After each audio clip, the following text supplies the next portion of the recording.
Hey book fellas and fellas, today it is finally fall. Fall officially started on September 23rd, and I saw this finally fall book tag and it looked like so much fun that I wanted to partake. So without further ado, let's go ahead and just get started. In the fall, the air is crisp and clear. Name a book with a vivid setting. So the book that I picked for this is Ink by Alice Broadway. This book was very vivid. It had a lot of good visuals. This book is about a town where people get tattooed, and they have tons of tattoos, and these tattoos reflect their life. They let their skin tell the story, and they believe all of these tattoos and their life story on their skin, that makes them more honest, because anybody can look at them and know exactly who they are and know what their life was like. Now, there are people that do serious offenses. These offenses end up with people who have tattoos of crows. The crow is a signal to anybody that is dealing with you after your death that your skin is to be burned. Now, this is very significant. Your skin is bound into a book after you die and given to your family so that your story can live on. They believe that this is giving the dead loved one life after death, and they don't feel that these people have truly left them when they have this book that tells so much of their story. So the idea that any part of them is going to be burned basically says that you are having a permanent death. Now, there are these people that exist in this world that don't believe in this way of life, and they are rising up against these people. And so these people actually don't have tattoos. There is an insider and outsider sort of mentality here. And the outsiders, of course, don't have tattoos. They aren't as honest. These people that don't have tattoos are really bad people, according to the people with tattoos. Leora's father has just died, and his body has already been taken to where they are going to be taking his skin and binding it into a book. But come to find out, her father has a tattoo of a crow, and she's not sure why. And it looks like her mother is trying to help hide these things from her. This book had so many twists and turns in it, and I just loved the imagery and all the tattoo talk, and it was just such a fascinating read. I've never read anything like this before, and it was just such a wonderfully visual read. Question number 2. Nature is beautiful, but also dying. Name a book that is beautifully written, but also deals with a heavy topic like loss or grief. So for this next question, I chose Patrick Melrose by Edward St. Auburn. This is actually a collection of 5 books. It is pretty thick, but I love the way that this was written. This actually takes place around the guy Patrick Melrose, and I do want to say that there are trigger warnings in here for physical abuse, pedophilia, sexual abuse, and it is a very intense read, but it's so well written and it reflects so many deeper meanings of life. So being the fact that this has 4 different novels in it, the first novel is all about Patrick Melrose when he is a little kid, about 5 years old. Patrick's mother has to go to the airport to pick up someone, and so Patrick is now left at home with their father, and the father sexually abuses Patrick Melrose. This book was very dark, and it was very beautifully written, and it was about the loss of a lot of things. It was about the loss of innocence, about the loss of loved ones. It was about the idea that you have to grow up. It was about him trying to deal with all of this baggage that he had from his father repeatedly sexually abusing him when he was a child. And you see this evolution of this person throughout these 5 books in here. I loved the way it was written. It was beautiful. There were some dead points, but even at the dead points, you see that there was life existing between these points like that were kind of in lull. And I can't tell you how much I enjoyed this. Right after I first read it, I was kind of on the fence about giving it a 3.5 stars because I hated the lulls in this book. But the more I thought about it, the more I'm like, this book doesn't deserve 3.5 stars. It deserves 4 stars, because when they did have information in here that just reflected life, it was so deep and so thought-provoking and so well written. And I cannot recommend this book enough. It is definitely a commitment because it is a chunky book. It is about almost 900 pages. And so it is a commitment because there are 5 books in here. But I absolutely love this. I thought it was just amazing. All right, question number 3. Fall is back to school season. Share a nonfiction book that taught you something new. The book that I picked for this was When Breath Becomes Air by Paul Cathalnithi. This book is a memoir. Paul is a neuroscientist, and he is almost done getting his training in becoming a neurosurgeon, and he finds out that he has lung cancer, and that's about halfway through the book. But at the beginning of the book, you get to see his battle with being a doctor and being a professional physician and having to go through and tell people, you know, that they're dying or like that they have something chronically wrong with him. And so you get to learn not only the perspective of the doctor, but after he finds out that he is sick, you also get to learn the perspective of the patient. And it was kind of an interesting divide that this person who has been a doctor, you know, for quite a while and is like almost completely done perfecting his craft is now sick and having to deal with being at the opposite end of the spectrum and the opposite end of the desk. And I learned a lot about what it means to be a doctor and what it means to be a patient in a critical, life-threatening situation. And both situations are very hard. It gave me a whole new perspective on what it means to deal with death. This book is touching and heartwarming and such an enjoyable read. And I was very emotional with this book, but I absolutely loved it. And it taught me so much about not just medicine in general, but being a doctor and also being a patient. And I had to say that I completely related a lot to the patient portion. And so this just gave me a whole new perspective on what the doctors deal with versus what the patients deal with. And I really, really enjoyed this. Question number 4. In order to keep warm, it's good to spend some time with people we love. Name a fictional family/household/friend group that you like to be part of. I'm pretty sure that this is a no contest because the characters and the interaction between all of these characters was like one big friend/family, and who wouldn't want to be a part of this? A Court of Mist and Fury by Sarah J. Maas. Friendships that they have in this book between Rysand and Feyre is just amazing, and it's so loving and accepting, and they bicker and they go through all these tough times, but they are completely tight-knit, and you feel all of this love. I don't think I need to go into too much detail regarding this, considering how popular this is on BookTube, but I will tell you that this is the second in the series, and the first one was amazing also, but you don't have that same camaraderie that you do from this book because you're still kind of getting into the world. I had to say that I read this book in a day, and I didn't even mind A Court of Frost and Starlight because we got more interactions with these characters, and I loved that. That was what I lived for in this book. Not just the action, but all the love that was just among these characters, and they weren't just friends, they were family. I could gush about this for so long, but this was definitely the book that made me want to be a part of these friends/family group. They were just amazing, and they were so tight-knit. Question number 5. The colorful leaves are piling up on the ground. Show us a pile of fall-colored book spines. This was kind of, like interesting. I had some thoughts about this. Now, being the fact that I am in Florida, these colors pertain more to winter than they do to fall here because there's a kind of an ongoing joke in Florida. We have 2 seasons. Now, since we're talking fall in Florida, I think that this is more representative of what Floridians go through in Florida because this is the colors that we wear to the beach while we're trying to cool off from all the heat down here. It is hot.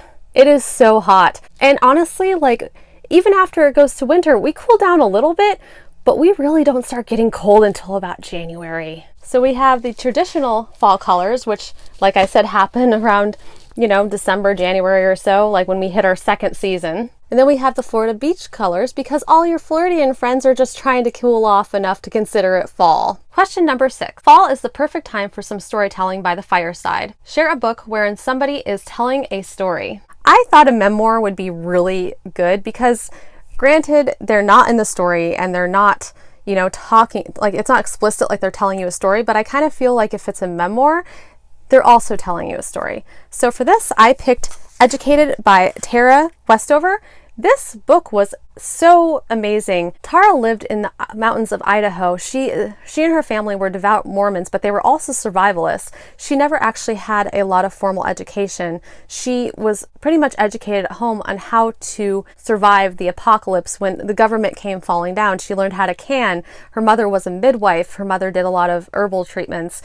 She learned how how to herbally treat things. They never actually went to a doctor to be born. Actually, a lot, especially the younger kids, she was one of 5. And so the older 2 had birth certificates, the younger 3 did not. And honestly, like, her mother couldn't even quite recall what their exact birthdays were. So Tara actually has to fight to have a formal education. It's not handed to her. And part of her education is getting out of her situation and branching out into a university style setting where she has to learn how to survive as a student in the modern world. But also the fact of it is that she was super conservative and super sheltered, and she wore big t-shirts and jeans, and of course anything else you were considered a slut. If you flirted with anybody, you were considered a slut. I mean, there was just a ton of oppression, but this memoir was amazing, and it really talked about the value of education. It really talked about what education means, and I loved this book so much. It was amazing, and I learned so much about not just people who survive, not just survivalist culture, and not just the ideas behind it, but what she had to go through on a personal level to get to where she's at now. She actually went on to get her master's, and the reflections that she has in this about having to deal with her father, who was very much abusive to her and very much oppressive, and then her older brother, who was very much like her father, and she had to deal with that also. And it was just so amazing. And then you have the women in this culture who are justifying being with a man like this. Oh, well, because he's closer to God, he's going to be, it makes him very like irritable. And it's like, oh, okay. But the whole like mindset, how they justified it down to everything, I learned so much about their culture, and I absolutely love this book. Question number 7. The nights are getting darker. Share a dark, creepy read. So I don't think that there is anything creepier than this book. Stephen King's It. I listened to this on audio last year, and it was super creepy. I have to tell you a story. I was a good portion of the way into the book, and there was a spot where it was trying to come out of a photo album in the book, and I was driving past a Walmart, and I looked up in the distance as it was trying to come out in the photo album, because I was listening to this audiobook in my car, and I look up and there is this red balloon just floating by itself over Walmart, and I'm like, I gotta give myself a breather from this. It was freaky, and I think that just added to the whole freakiness of it. But this is a horror classic. It is a chunky book, but it is so well written and so atmospheric and is so freaky. And I don't even know why I did this myself, because clowns just freak me out.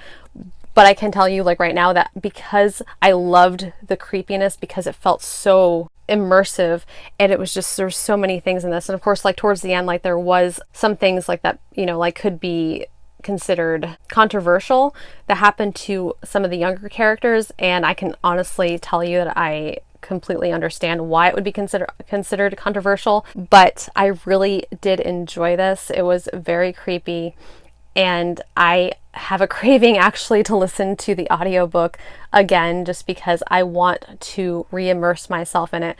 I don't think I've ever been in the middle of a book that had my heart racing so intensely. Question number 8. The days are getting colder. Name a short, heartwarming read that could warm up somebody's cold and rainy day. This was seriously a no contest. This is Simon versus the Homo Sapiens Agenda by Becky Abertali. I really liked this book. I liked the movie to go with this book, and I liked the little Easter eggs they had in the movie. I don't know who's seen the movie, but if you guys look at Simon's desk and on his bookshelf, you'll see a copy of The Upside of Unrequited, which is another one of Becky Abertali's books on there. I had to throw that in there because I'm not sure how many other people actually noticed that in the movie itself. And I kind of just wanted to talk to somebody about this, because I loved that Easter egg, and it was there, and they never actually held it up, and they never actually specifically pointed out, but if you were looking for it, you saw it, and it was just so exciting to see that. Anyway, rant over with. Let's get back to the book. This is Simon versus the Homo Sapiens Agenda. This is about a high school boy who is trying to get more comfortable with sexuality, and he has not come out of the closet yet. And he actually has a guy that he's been messaging back and forth. He actually gets blackmailed by this kid named Martin, who likes a friend of Simon's and is trying to get hooked up with a friend of Simon's. And so Martin's just like, I won't tell anybody that you're gay or about this email if, you know, you help me get hooked up with her. And it's kind of like this like really cute book about how being accepted for who you are and being loved for who you are. And I love the little friendships like that are in this, and I love the messages that are in this, and it's so adorable. And it's just so much, it was such a fun, quick read. Number 9.